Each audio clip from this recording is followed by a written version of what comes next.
ऊपर से एल बनी, पता ना लिखा सब इतने तो लिखा कहाँ से आया है, ऊपर से आया है। तो हम लोग तो छोटे नहीं है कि भाई कह देंगे ऊपर से आए बच जाएंगे, हम लोग को जवाब देना पड़ेगा।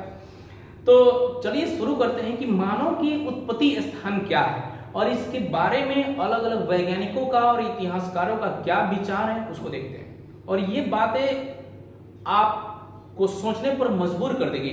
और इस वीडियो को देखने के बाद आप अपना दिमाग लगाइएगा और बताइएगा कि कौन सा इसमें दो विचार है, दो विचार में कौन सा विचार सही है, कौन विचार गलत है। तो चलिए देखते हैं मानव का उत्पत्ति स्थान, यानी मानव जो थे इनसे जो जिससे ये विकसित हुए हैं वो कहां पर उत्पन्न हुए थे सबसे पहले। तो देखिए मानव के उत्पत्ति के विषय में दो सिद्धांत आज दुनिया में प्रचलित है और दोनों सिद्धांत को लोग मानते हैं।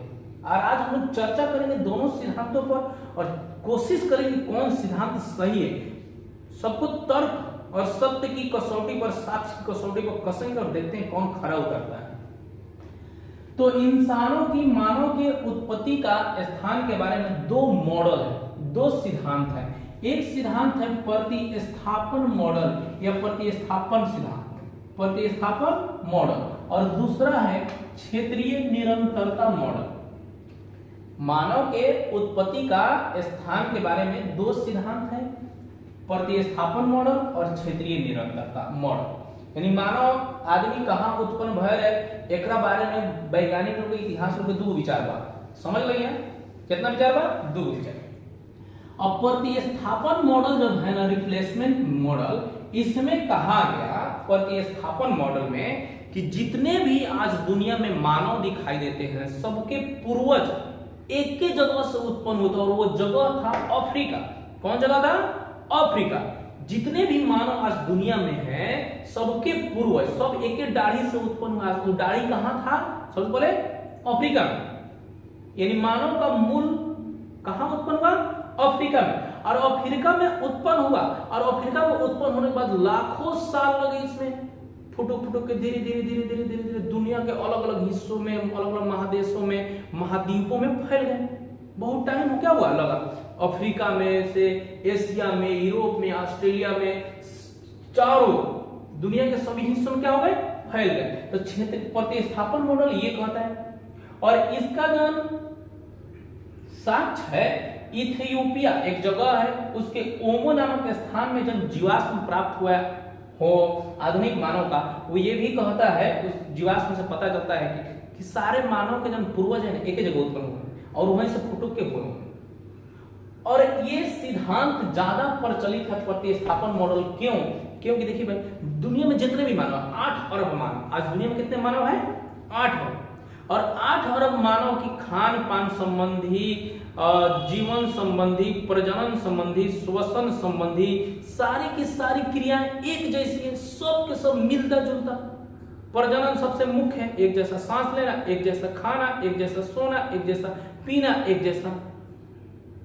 तो इतनी सारी चीजें एक जैसी, कहने का मतलब इतनी समानताएं कब होगी? जब उसमें संबंध होगा तब ना, एक ही जगह से उत्पन्न हुआ होगा।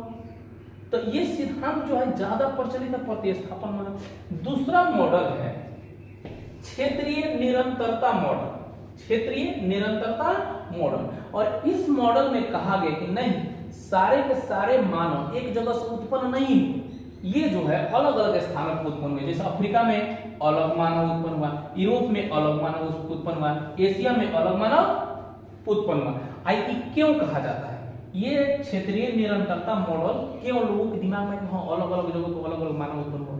अब देखो इंडिया में अलग तरह के मानव है, थोड़ा सा चाइना में 4 फीट का है, ऑस्ट्रेलिया में चले जाएंगे लंबे लंबे हैं, रूस में चले जाएंगे लंबे लंबे हैं, अफ्रीका में चले जाएंगे काले काले हैं, छोटे छोटे हैं, ठिगने हैं या बड़े हैं।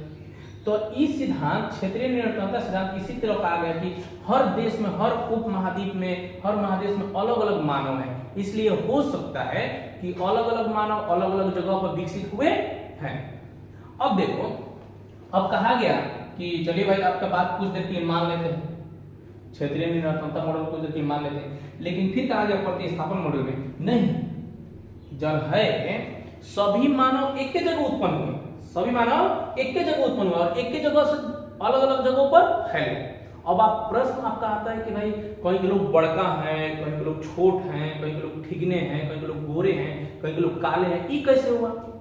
तो अलग अलग जगह पर रहने के कारण उनके शरीर में विभिन्नताएं उत्पन्न हुई, और एक दिन दो दिन में नहीं हुई, हजारों लाखों साल लग गए।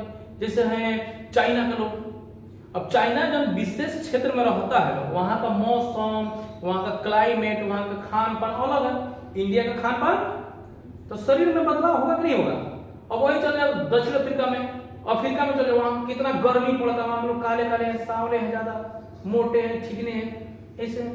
तो उत्पत्ति एक ही जगह पर हुआ था, लेकिन क्षेत्रीय विशेषता के कारण, वहां पर मौसम कैसा है, इसके कारण हमारे शरीर में विभिन्नताएं उत्पन्न हुई। कहीं के लोग दूसरे हो गए, कहीं के लोग दूसरे हो गए, लेकिन उत्पन्न सब हुए कहां, एक ही जगह से। यानी प्रतिस्थापन मॉडल सही है। प्रतिस्थापन मॉडल को ज्यादा मानने वाले लोग हैं, इसके बारे में तर्क भी है। आपको क्या लगता है, प्रतिस्थापन मॉडल ज्यादा तार्किक लगता है या क्षेत्रीय निरंतरता मॉडल ज्यादा तार्किक लगता है? कमेंट करके जरूर बताएं। मिलते हैं ऐसे ही एक नई वीडियो के साथ, तब तक के लिए जय हिंद।